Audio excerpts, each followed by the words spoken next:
Okay, numbers seem to be stabilizing, so we will make a start. Welcome, thank you very much for joining us for this second webinar, second SIEM webinar on the Planning and Infrastructure Bill. My name is Jason Reeves, I'm SIEM's Head of Policy. I'll be hosting today with our illustrious expert panel. We're here to talk about the bill, where it is, where it might be going, and broader thoughts on it. At the moment, we've had it introduced to Parliament. We've had first reading, second reading, bill committee stage, where that's a small group of MPs debating it line by line with amendments. And then next week, Monday and Tuesday, it will be going to report stage where the whole of the Commons gets their say on it. So we're at an interesting point in the process. And then beyond that, it will go to the House of Lords as well. We will be doing, I've got some questions for the panel and we'll be going through those and then some time at the end, hopefully we will have for audience Q&A. So if you have any questions, please do pop them into the Q&A function and then I will come to those at the end and we can pose those to the panel. But talking about the panel, let me introduce you to the experts we have today. So in alphabetical order, we've got Nyul Beamsley, Group Head of Biodiversity at Bellway Homes, Alexa Culver, Legal Counsel at RSK Wilding, Ben Kite, Director at Ecological Planning and Research, Helen Nyul, Group Head of Biodiversity at Barratt Developments, and Tom Chu, CEO of NatureSpace Partnership. Welcome all. Thank you very much for agreeing to be with us today on the panel. We will jump straight into the questions then. Alexa, maybe I can come to you first with the sort of legal side of things. I suppose a bit of an introduction as well. So where are we now and what did we learn from the bill committee stage? Okay, so and obviously hands up, those many of you may know I'm not the biggest fan of part 3 of this bill for a few different reasons, but the stage where we're at now is that it went through the first reading in Parliament and the second reading of Parliament. Then it went through to the committee stage, which is where we saw, as you say, line by line, it be debated through the bill committee MPs. In terms of part 3, very specifically, what we learnt from the committee stage was that government roundly rejected every one of the amendments that had been sort of valiantly scrambled together as a bit of a last-minute exercise, as the sort of real implications of the bill were starting to land with various people in the sector, with the NGOs. And so we knew that government was taking quite a hard stance against amendments that were sort of proposed to try to strengthen some of the environmental protections. But that said, lots of people would have expected that to happen. It's a majority government and it is a flagship piece of legislation, and you can understand why there may not have been movement at that stage. So yeah, hopefully that's a useful answer to that for now. Brilliant. Tom. A couple of things that stood out for me from the committee stage. 2 bits of narrative which the government kept repeating. They kept saying the one thing everyone's agreed on is that the current system's not working for either the environment or for development. I've not seen any evidence that everyone agrees with that statement. And the other thing they said was that it's not, every time they were challenged, well, it's not our intention to dilute the legislation. It's not our intention to slow things up, as if somehow the intention behind the bill was what really mattered, when of course in legal terms it's the opposite. The road to hell is paved with good intentions. But I thought those 2 bits of narrative which the government stressed again and again were telling. Yeah, I think it was always presented as a binary approach, wasn't it? It's either you're happy with the status quo under their impression wasn't working, or this new approach, and there was no other road. Would anyone else like to come in on that one? Ben. I mean, sort of following on from that, really, I thought one of the effects of the government's approach in committee was to sort of harden the resolve of the ENGOs and the sector, really, because, as Alexa says, these proposed amendments have been scrabbled together as rescue amendments to try to close some of the more potentially egregious loopholes in the bill and make it more fit for purpose. And they were roundly rejected, and as a result of that, I think the NGOs have gone away licking their wounds and thought, well, if the government isn't interested in a collaborative approach and trying to fix the bill, then we're just going to have to oppose it. And I think you've seen a change of tone from the ENGOs as a result of that. Following on from what Tom said, the government could have followed on from saying it's not our intention by explaining why the effect of the bill would avoid the concerns that were being raised, but it didn't really do that. Minister Pennycook never really followed up any of those statements of, it's not our intention to cause harm to this or for that to happen, with an explanation of why it wouldn't happen or why the bill would avoid that. And I think that left a lacuna that made people more concerned. One of the other things I just wanted to bring at this stage is that in parallel with the committee stage, there was on the 7th of May an evidence session from house builders at the Environmental Audit Committee, and they were asked about the bill. And obviously, with the exception of the illustrious company that we have here, where with house builders that have biodiversity experts in house that are a bit more clued up, it seemed clear to me that the house builders that gave evidence at that session didn't really understand the full scope and the implications of the bill. They kept saying things like, well, we haven't got the detail yet on how the bill will operate. And they kept saying things like, well, we only expect this bill to have an effect on problems that we can't solve ourselves, things that we need help with. And actually the scope of the bill is far wider than that. It could deal with absolutely everything, all environmental and ecological constraints to development over huge areas, and it could have big cost implications, and it could dry up mitigation markets, as I'm sure we'll come to later. And so I do think that maybe not here with the house builders that we have here. I think they're probably Nyul and Helen's outfits are probably much more clued up, but certainly with a lot of big house builders, I think they don't really grasp what the implications that the bill might have for them. And the last thing for me, Jason, was the evidence given by Marion Spain, who said in Parliament that the bill is not regressive. I think that was a brave thing to say in those early days. Yeah, indeed. Shall we follow on from that? Because I think that it's sort of linked, is what have we learned from the impact assessment that government published very late on, but we understand was put together quite early on before anyone had actually submitted any evidence or consultation responses on the working paper. Alexa, you're nodding heavily there. Do you want to come in? Well, yeah. So the reason there wasn't an impact assessment earlier than this was because government had used an urgent measures procedure to expedite the bill through the kind of policy review committee process. So it meant that the first and second reading in Parliament of the bill, there was no impact assessment at all. And then when the impact assessment did come along, it was really clear that government hadn't had any legal advice on whether this was regressive, and the regression and environmental protections wasn't addressed at all in the impact assessment. The impact on the green sector and the sustainable development sector hadn't been factored into it. And it said plainly in its own words that they have very little evidence that nature holds up development. So it was a kind of disappointing impact assessment in a way, because it missed out big sections of people and organisations and nature that's impacted. And I think, again, sort of highlights the lack of due process that this bill has gone through, where it would have been possible to get the full range of perspectives on this and really make sure the impact assessment stacks up and shows this as being the win-win that it was supposed to be. Thanks. I think it also laid bare the lie that this was a carefully thought out piece of legislation. The impact assessment was based 98% on nutrient neutrality. And there is every indication that they have bolted species and sites onto the end of a bill aimed at nutrient neutrality.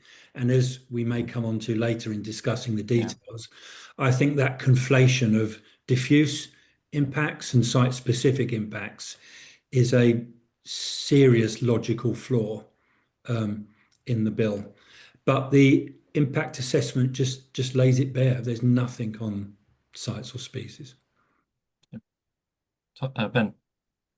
For me, the biggest omission in the impact assessment was the potential impact that it might have on developers as a result of privately funded mitigation solutions disappearing. Because if you're bringing forward land for to deal with nutrient neutrality, for example, or recreational sites, sang areas, or even in potentially biodiversity net gain sites, habitat banks in the future, because the scope of the bill would allow for BNG to be drawn in the future. If you're putting money and time and land into bringing those things forward to make them available for developers, but this bill means that an environmental delivery plan could appear at any moment and mean that it's no longer necessary for those developers to buy into your scheme, there's all of a sudden an enormous and unpredictable business risk for you that means that it's going to be very hard to actually put your money down.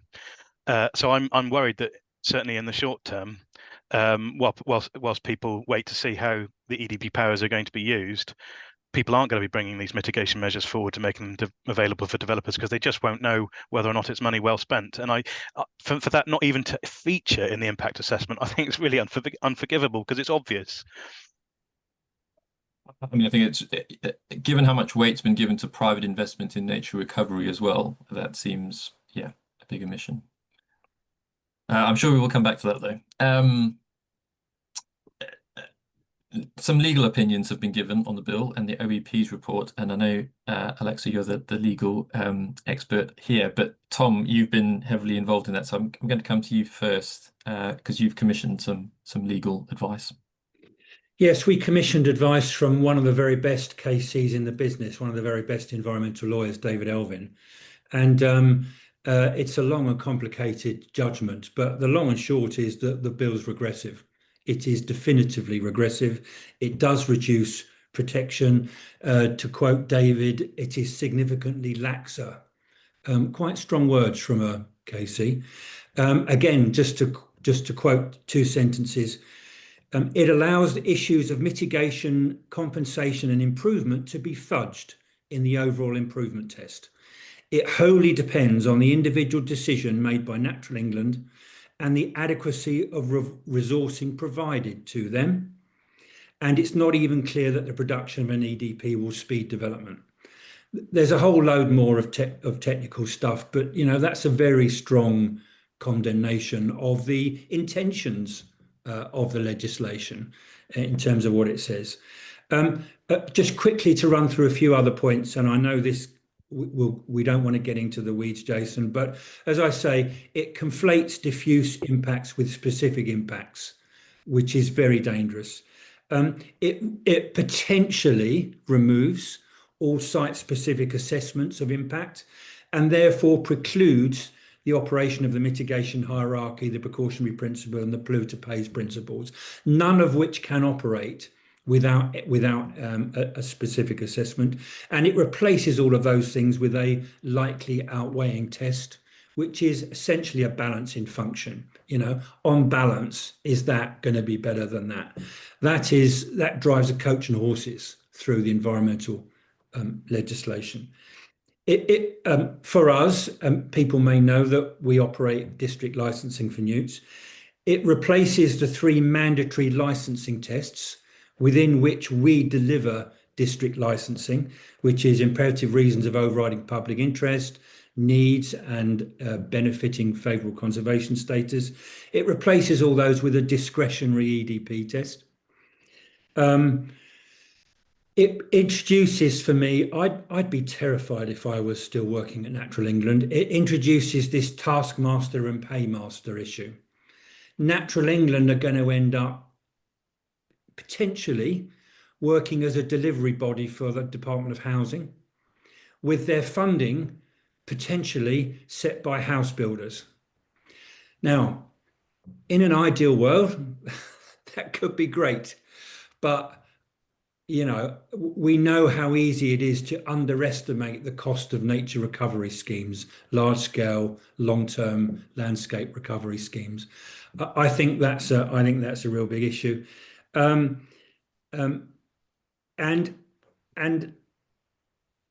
almost worst of all, it introduces these Henry VIII clauses, where it puts powers on the face of the bill to actually make everything worse without ever going back to Parliament.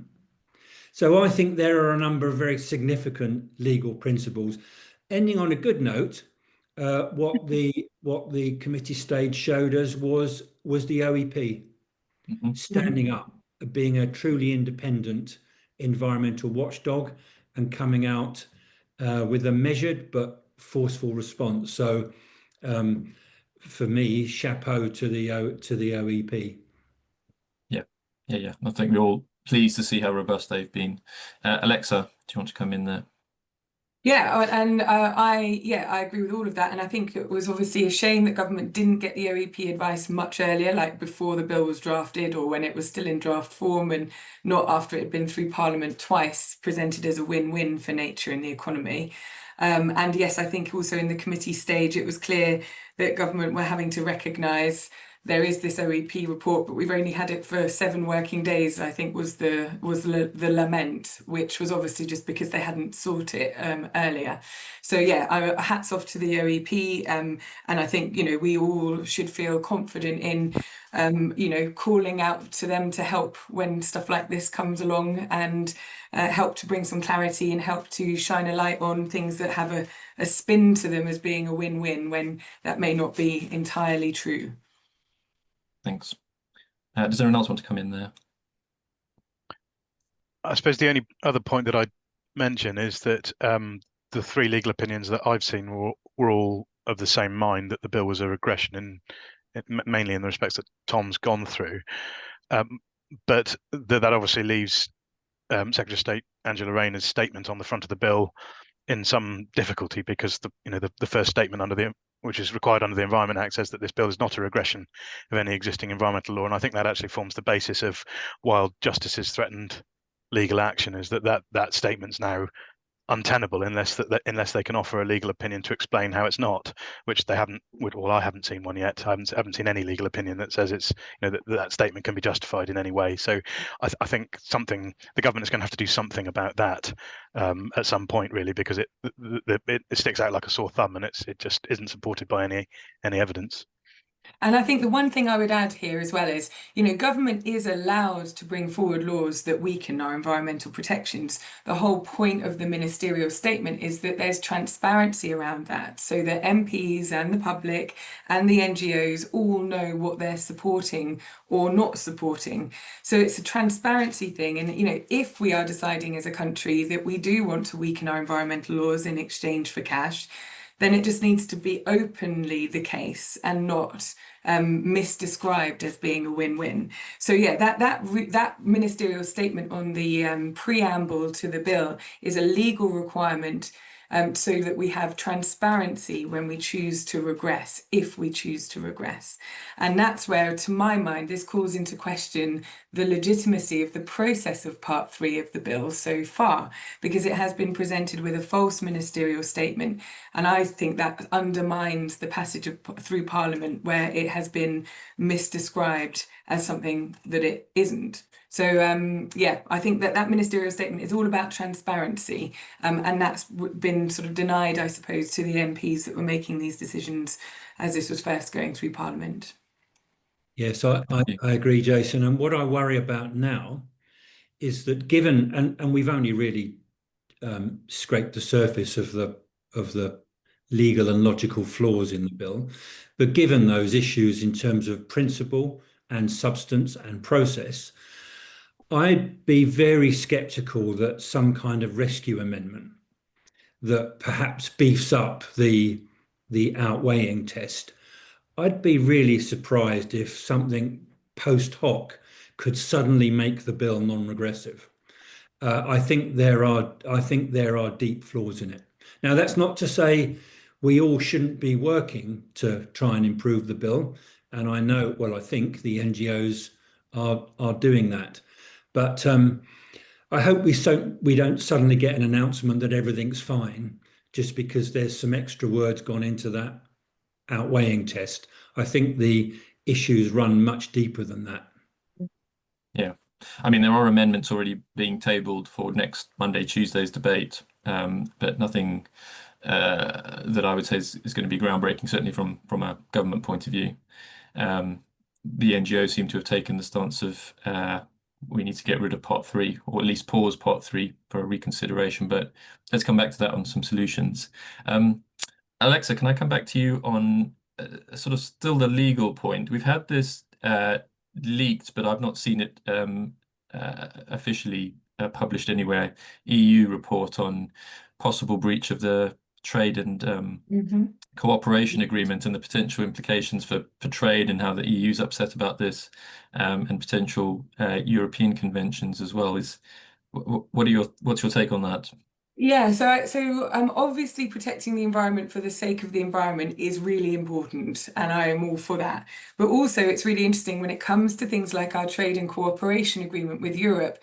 It's almost more commercial than it is about nature, which is that the reason these nature protections are there across Europe and in England, and the reason why non-regression is so important with trading partners is because they don't like people they trade with unfairly competing with them by trashing their nature more easily. So let's say if we're saying, come to England, come and build in England, come and invest in England, because you can kill all of our fish, or you can rip away all of our meadows or whatever, and you can build your power stations here, and it's better to build power stations here than it is somewhere else. That's what upsets trading partners, because they're there still protecting the fish in the meadows. So it means there's more to be done to preserve and enhance the environment there than there is in the country that has chosen to trash their laws.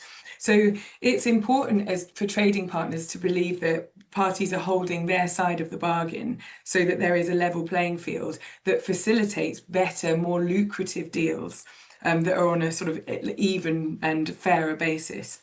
So the leaked report that Politico had been reporting on was flagging the concerns across Europe, because they were worried about the anti-bat, anti-newt rhetoric, worried about the government actually saying out loud, we're going to weaken our protection laws to make more money.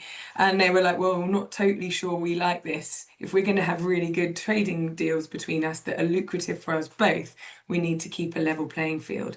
And of course, because the bill had been pushed through under urgent measures procedures, it meant that the regression wasn't picked up on legally, which then meant that the risks to our trade and cooperation agreements weren't flagged in the impact assessment either. So it hasn't even been modelled what it might mean. So it's just another element of what happens by rushing this through without legal advice, without due process, and with incorrect ministerial statements. So we'll have to see. I mean, I know the trade talks opened again a few weeks ago, and there's some disappointing news about fish and deals that were apparently kind of a real giveaway. And what we don't know is behind the scenes how that potential regression might be being deployed in the negotiation process. Thank you. Does anyone else want to come in there? My understanding is that both David Elvin, for example, and the OEP refrained from opining on whether it would affect the TCAs, because it's not their field. But they did say, both said, that regression was definitely a material consideration and could potentially have traction on those trade agreements. So I'm assuming if I were in government, I'd be looking at that quite carefully. Yeah, okay. Moving us along then, do we know anything about what the first EDPs might look like, or what's being worked on? Tom, you mentioned Nutri Neutrality. I think that's probably high up there. And I did enjoy a dinner last week with Natural England's board, which didn't spill any secrets. So I'm sorry, folks, I've got no juicy secrets here. But actually, really only confirmed what Marion Spain said in the committee evidence, and she said that the first species EDPs were likely to be newts, and of course, my ears pricked up when that was said. But as I understand it, they're going to be the Natural England DLL newt regions, because of course, remember folks, EDPs can be anywhere for any species for any length of time. They don't have to cover the whole country. They don't have to cover all interest features. And so there's a real hope, a well-founded hope, I think, that Natural England are going to wield their powers with care and consideration. So I think they will be used as scalpels rather than bombs. I think actually, if Natural England were to try and do something, or if Natural England, say, were directed to try and do something much, much wider, then they'd be wide open to judicial review. So I think any sensible implementation of these powers would suggest that Natural England see them as being a scalpel that can be used to address specific issues.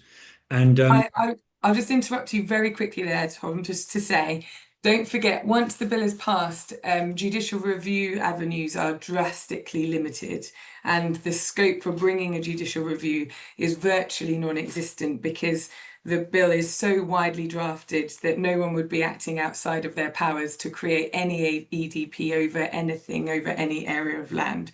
So just a flag, that's one of the sort of cynical bits of the bill that I find a bit challenging. But yes, so I think if Natural England were lent on to create an EDP for political convenience, I can't see a great deal of opportunity to challenge that.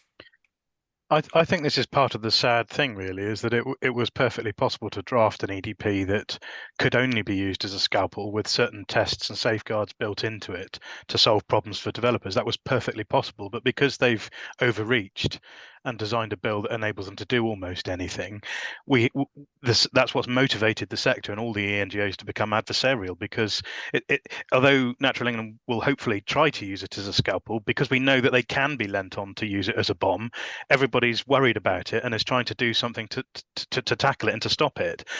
If, as Minister Pennycook says, it's not the intention to use the powers of the bill in that way, then what's the problem with accepting amendments that put that beyond the realms of possibility?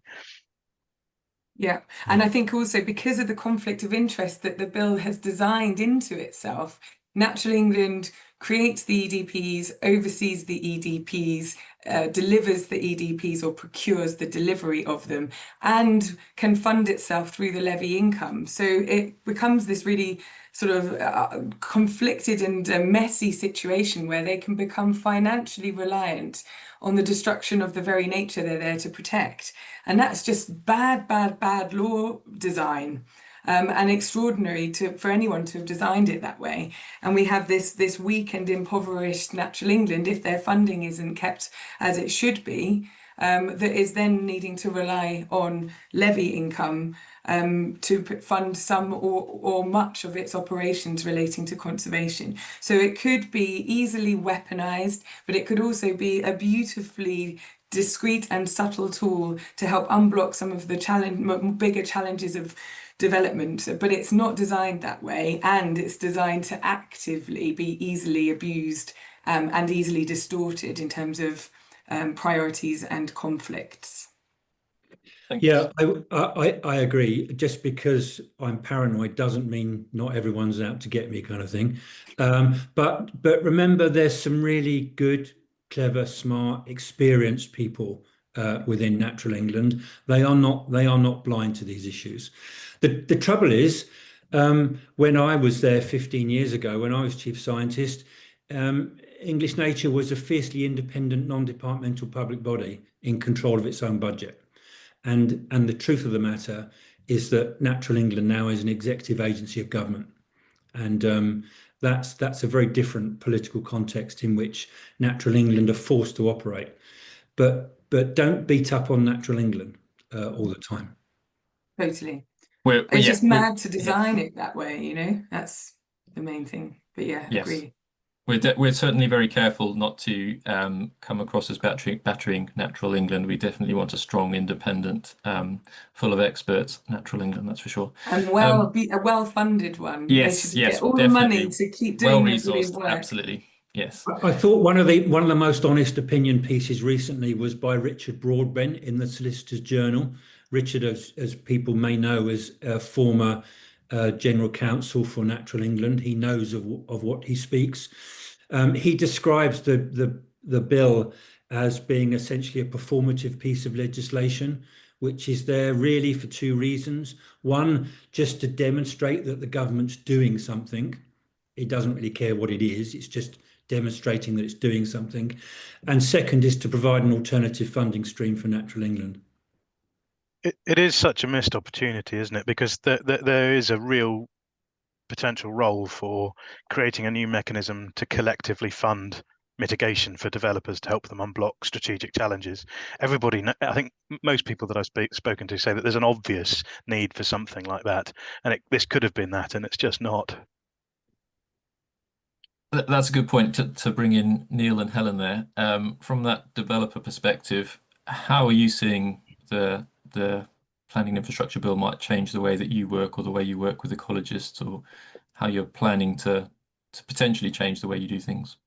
Nyul, can I come to you first? Yeah, Thanks. sure. I mean, I think first and foremost, what I'd say is the comms have been really poor.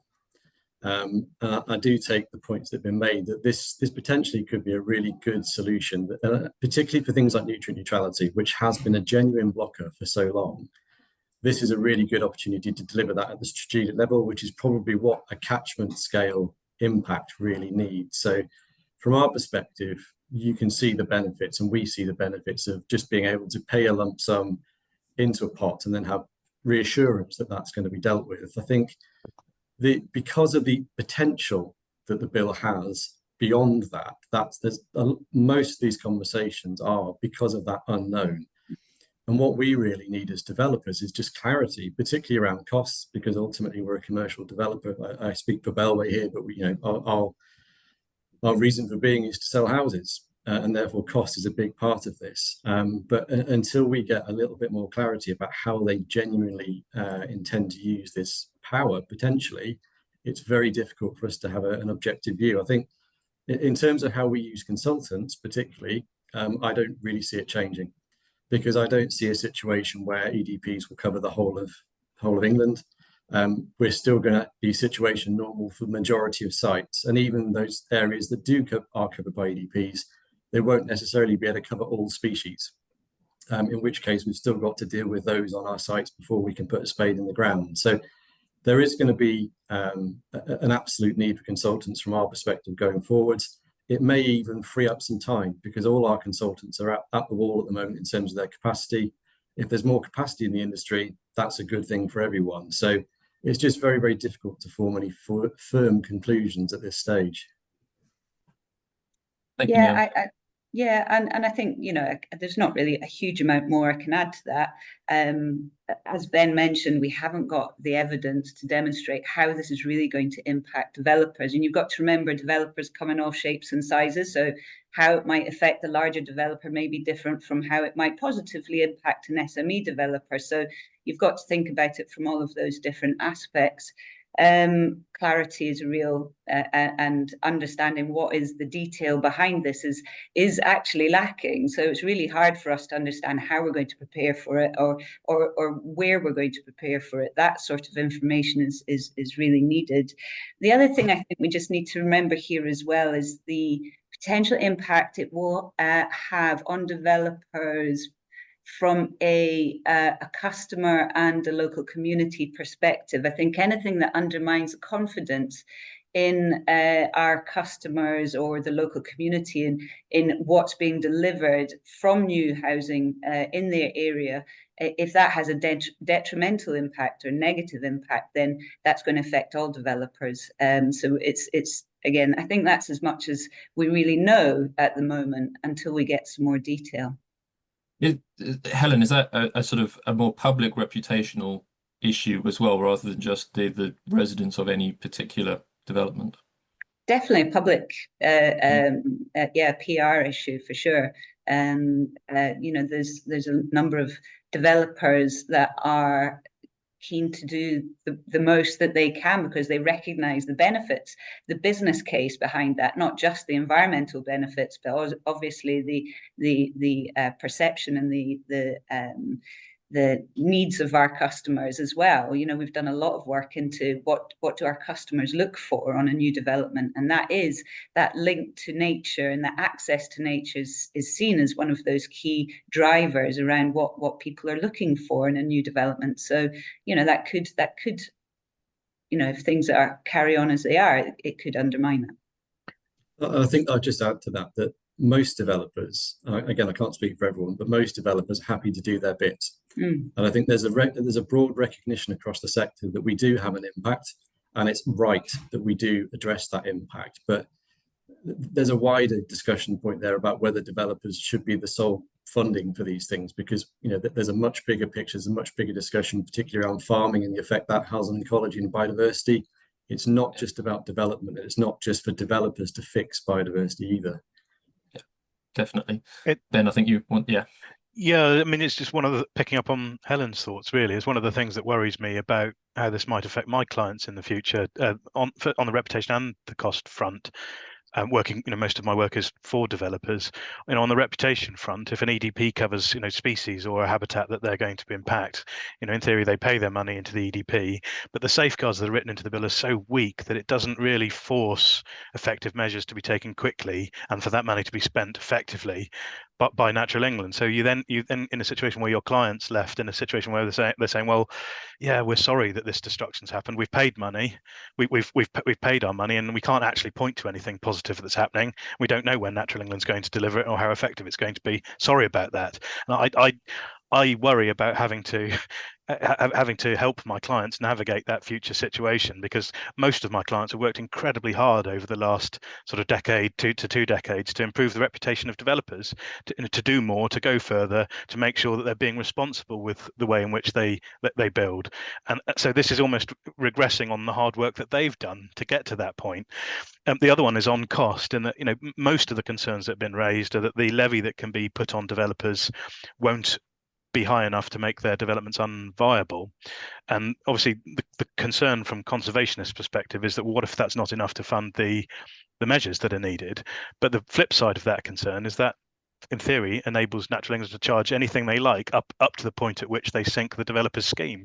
So you got the possibility there for eye-watering new bills to appear out of nowhere and land on developers' desks that they wouldn't have had to pay before. And because EDPs can be made mandatory, even if those developers might have been able to solve the problem far more cost efficiently or effectively themselves, or in coalition with partners, with other developers, they're not allowed to do that. So for me, these are some of the basic questions that the bill should have sought to provide reassurance on that just haven't been picked up. Well, we can't hear you, Alexa. Oh, there we go. Yep. Oh, Yep. sorry. It's extraordinary to be in this position now where the bill is this far advanced and some of the biggest and most reputable house builders don't really know what it's going to mean for them. And that to me again just seems like a mad place for us to be, when we could have been bringing this forward cleverly and with broad and wide consultation and evidence and pilots, and developers can make sure it works for them. For example, why will there sometimes be a mandatory levy and sometimes not, and which ones will be mandatory and which ones won't be? How is Natural England going to be able to model even closely what income they're going to get for this levy to fund these works if it isn't mandatory? And then, there's so much to think about, and I just find it mad that this is supposed to be to help the developers, and yet it's not even really doing. Either there isn't enough knowledge about it, or people like Britain Remade and the conservative YIMBYs are already saying this doesn't work for what they need. So it just seems a bit sort of mad that we're causing this kind of confusion and killing sort of investment cases for solutions, cost-effective solutions for developers, when there is no evidence it's going to help anybody at all. Nyul and Helen, is there anything you wanted to come back on any of those comments? No, I think the key with anything is consistency and understanding. And I think there is a risk that this is at risk of undermining that at the present time, when we have a planning system that really needs all the help we can give it. So I think the sooner we have the clarity, the easier it will be for us strategically to plan and see how this affects us. Okay, that's great. Thank you. Just a comment on the money. I think there's a real danger that people see this as a cash cow, see developers as a cash cow. The evidence is against that. The evidence is that properly funding long-term nature recovery projects is very expensive. And for example, I strongly suspect that Natural England are not recovering their costs from their Newt district level licensing scheme. And we struggle to recover costs from it.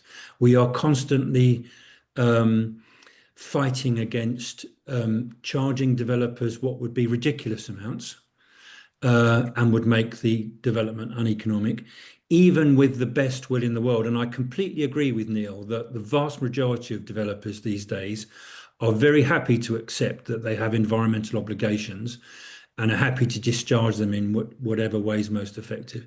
But even in those circumstances, it's a struggle to find proper long-term funding that will actually deliver genuine nature recovery. And my main fear about these EDPs is that they will turn out to be, you can't have that taskmaster and paymaster situation. They will turn out to be underfunded, and you will have killed the private nature markets. You will have strangled them at birth. And what we're left with then is a public sector under extraordinary financial pressure. I just think everything's working against the proposals in the bill. Thank you for that, Tom. My next question was going to be around how we might see this changing the ecology sector. And you've mentioned the nature markets there, and I think there are some strong views on the panel around how that might change things. But can I come back to something you said earlier around baseline surveys and how you might see that potentially changing, although we've also had the conversation around the scalpel and precision, but the potential for it to be more broadly used? Well, I think we're left kind of hoping that Natural England do what's good. And the problem is there's nothing in the bill that imposes that or makes that. And I'm not worried about, I still love Natural England, and I have a huge amount of respect and admiration for Tony and Marion and the team. What I'm worried about is the next but one chairman of Natural England, who's a house builder working under a reform government. And there is nothing in this bill which is going to stop that future administration cutting the levy to almost nothing and completely starving the government conservation body of funds. So there's nothing on the face of the bill that demands those high levels of baseline or monitoring. I mean, I think as it stands, Natural England has to monitor once every 5 years and has to report on an EDP after 10 years. And I compare and contrast that with what we do under district licensing. We spend £500,000 a year monitoring the impact of great crested newt compensation. And we report to Natural England on an annual basis on favourable conservation status. All of that baseline and all of that monitoring work is being, the requirements for that are disappearing. So I think there isn't one of the amendments that did go through from government was annual reporting now from Natural England. But how that will work, we don't know. I would say it largely doesn't matter how often they report on it, really, because all they have to do is explain. If they haven't implemented something, they've just got to say we haven't implemented it with a little explanation of why. But it doesn't make any difference. So it may never happen. There's no obligation on anyone to do anything. And you can just keep reporting that nothing's happened. I think I would also just throw in at this point that we've still got BNG. And I think I can foresee a situation where the importance of BNG shifts quite dramatically. If this goes through in the way that it's proposed at the moment, BNG is still there as an anchor for most bigger developments. And actually, particularly people on the call who work with BNG, you've got a great opportunity to really drive a better standard of habitat creation and management on site.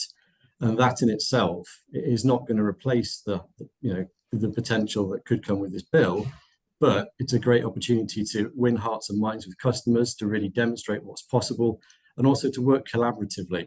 And I think, if nothing else, the need for collaborative working across the sectors has never been higher, particularly with the nature agenda. So, it is potential change, but we also do still have that great BNG thing, which I'm fully behind, and I think lots of other people on this call will be as well.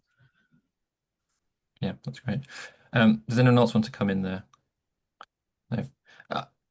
My next question was going to be about the parliamentary process and the laws, but I'm actually going to skip ahead one and talk about how we've, as an institute and as the environmental sector, we've been really critical of the bill, and I think rightly so.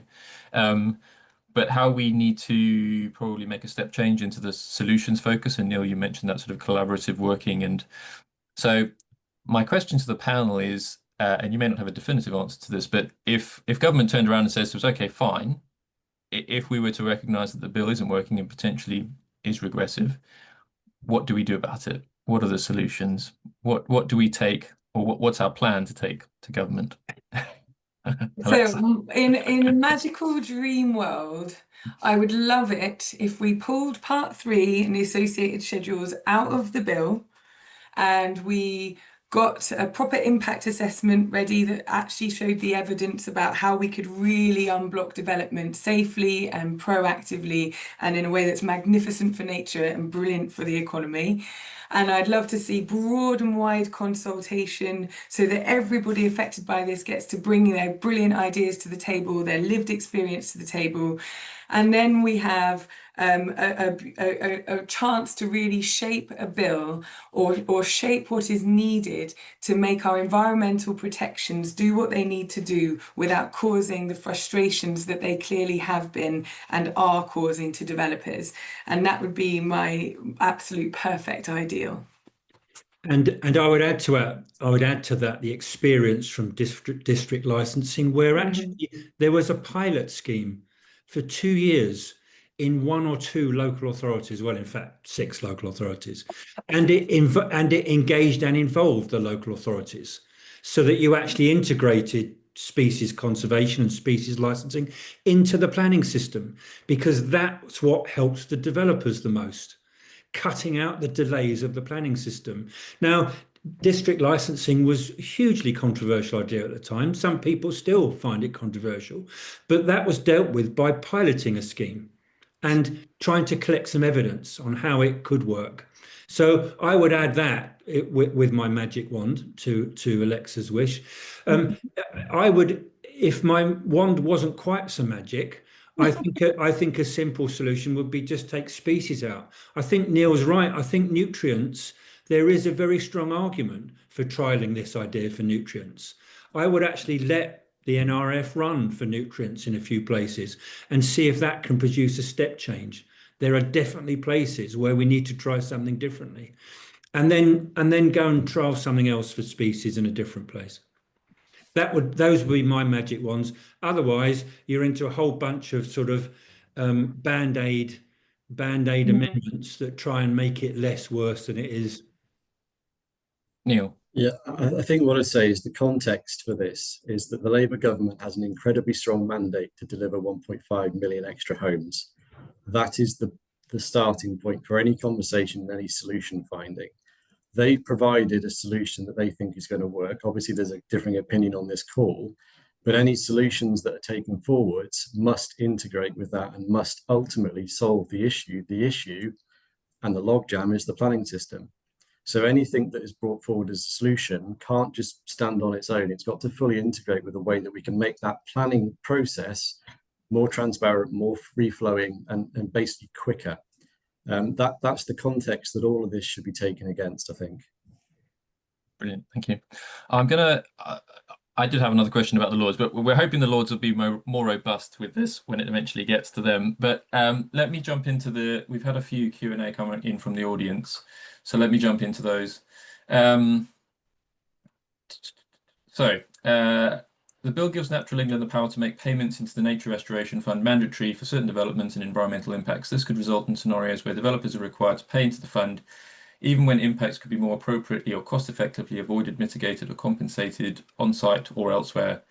How comfortable are the panel, aimed at Helen and Nyul, obviously, with this potential loss of flexibility for developers? And do they think there is awareness from developers about this? I think we've kind of touched on that already. Yeah, kind of. I think from a larger developer perspective, obviously the ability to do something good for nature and managing our impacts as close to our development site as possible is only going to help us as a developer going forward. I don't think being mandated to do something that creates a solution somewhere further away, or potentially doesn't create the solution. But that I think will be an issue.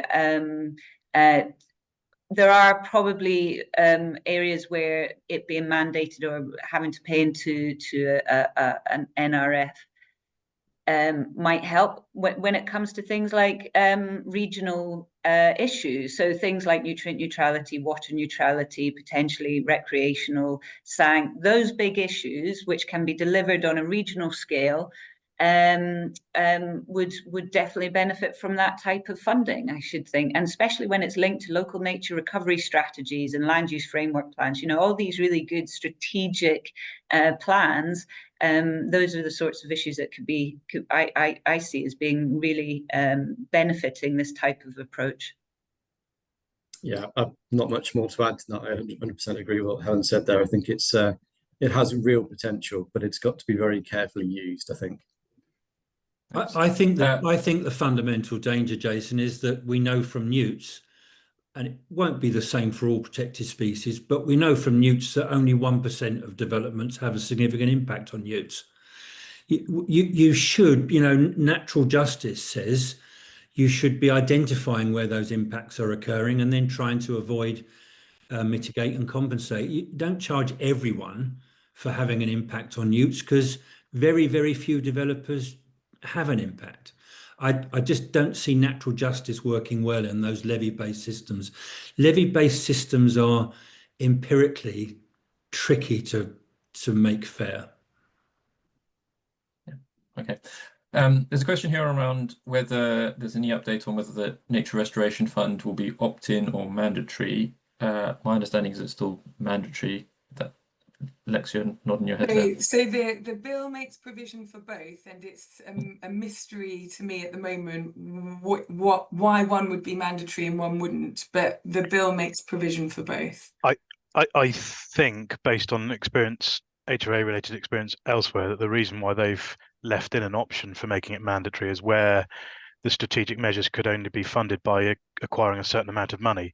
So they can only guarantee that amount of money would come in if they did make it mandatory, because if some people opt out, then there just isn't enough money to fund the strategic solution. Yeah, so exactly. I suspect that's the thinking. Exactly. So I'm thinking, like larger scale things, which is probably what this is designed for. So I think, where developers have been saying before, we wouldn't expect this to cover things we can deal with ourselves. But yeah, so it's not. And also to avoid this kind of piecemeal approach to things like nutrient neutrality and all those other bits, where that's currently what we're facing. One project here, one project there. Actually, let's consolidate those into somewhere that's going to have a real impact. But I was challenged the other day when I made the assumption that everything would be mandatory. And someone said to me, well, why are you assuming that? Mm. So this is definitely something that government's thinking about. Ben? I was just going to agree with, I think, what Helen said about the need for approaches to things like nutrient neutrality to be strategic and holistic rather than piecemeal. But I think you need to have foresight as to what that looks like before you say that you're switching to that, because otherwise what you do is you cause the piecemeal solutions to dry up, because everyone thinks, well, if we're doing that, I'm not bringing forward my mitigation solution anymore to sell to you. So what you do is you kill the piecemeal solutions that you've currently got before you've actually got somewhere to jump to. That's why the lack of transparency in the bill is problematic, I think. Potentially in the short term, very problematic. And one thing I would add to that as well is the fact that strategic solutions are possible within our current frameworks too. There's so many nutrient companies I work with that are so proud of what they're bringing forward already.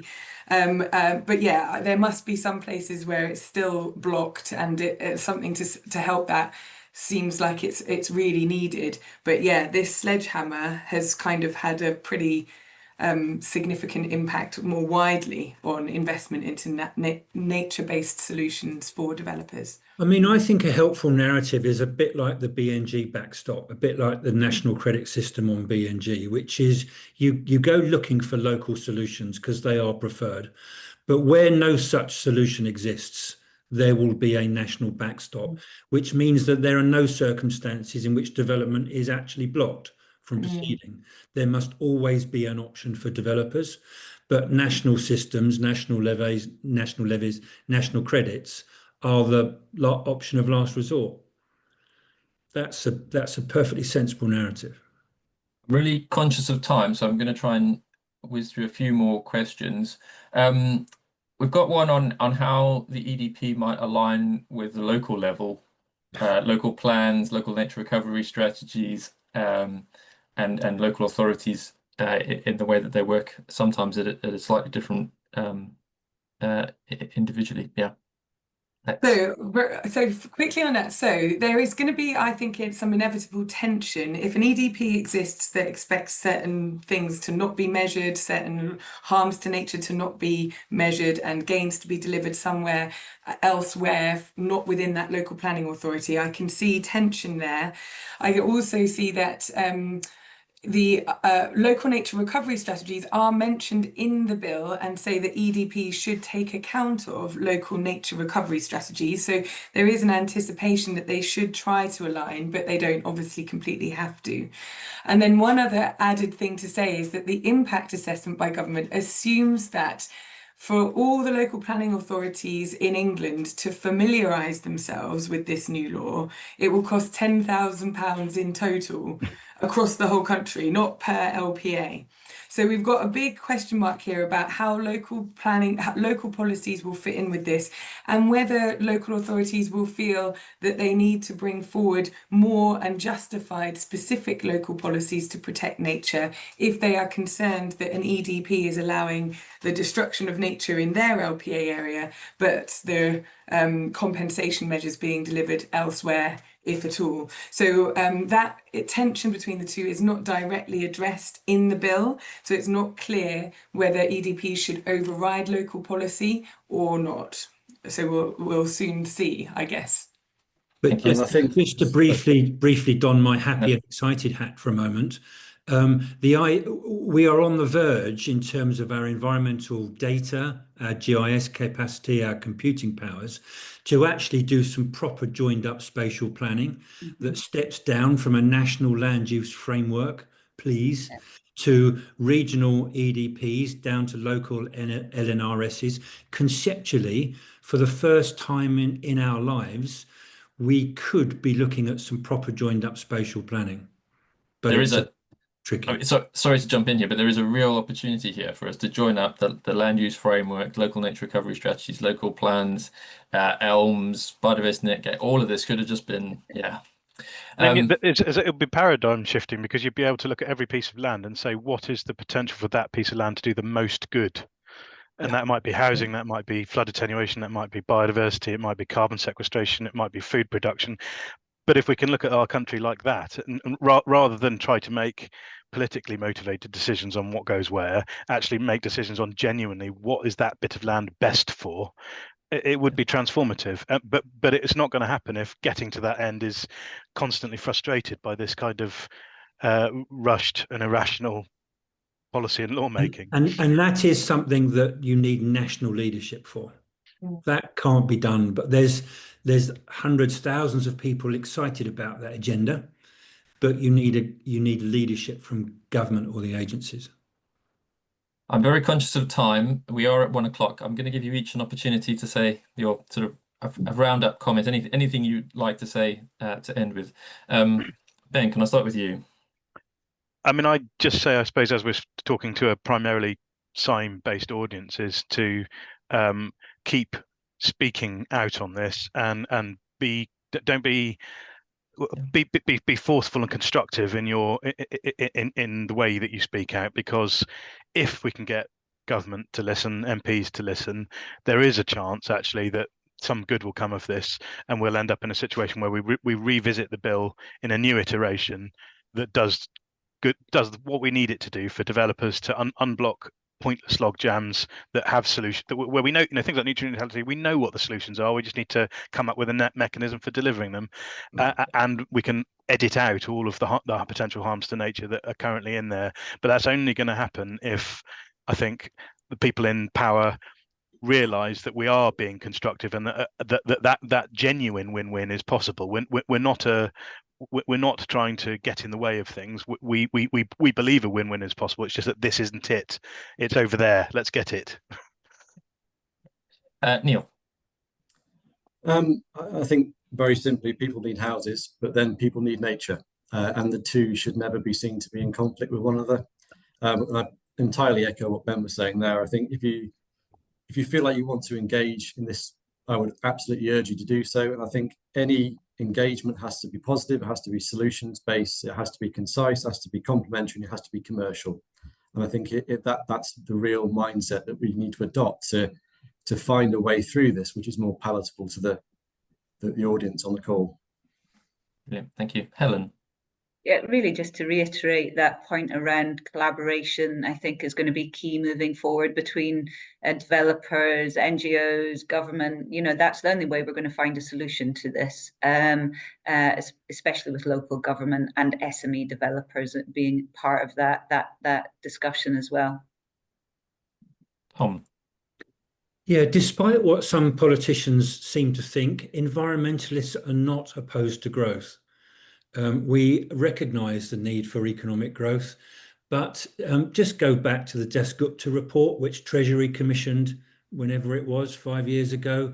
Mm-hmm. Economic growth depends on a healthy natural environment, not the other way around. Yeah. And Alexa. Yeah, I just say let's all of us keep talking. I love the leadership that the developers are bringing to nature positive development, and anything that helps to protect us all from going back to a world of nature versus development, I'm all for. And I think there's loads of great things we can do to make this work. And we've got the skills and expertise to do it. So let's do it. Brilliant. Thank you very much. Thank you very much to the panel. Thank you for all of you attendees who've hung on for an extra few minutes. We are certainly working at CIEEM on a solutions-focused approach to this, and we're drafting up some of those ideas at the moment. We will certainly be following the debates next week in the Commons at report stage, and then beyond that, engaging with the peers in the House of Lords. And then just a reminder that we've also put together a web page that you can get to from the homepage on our website, where we've collated all of this information. So all of the resources, all of our news items. So hopefully one useful resource for everyone.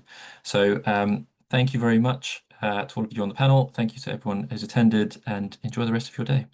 Thank you. Thank you. Bye.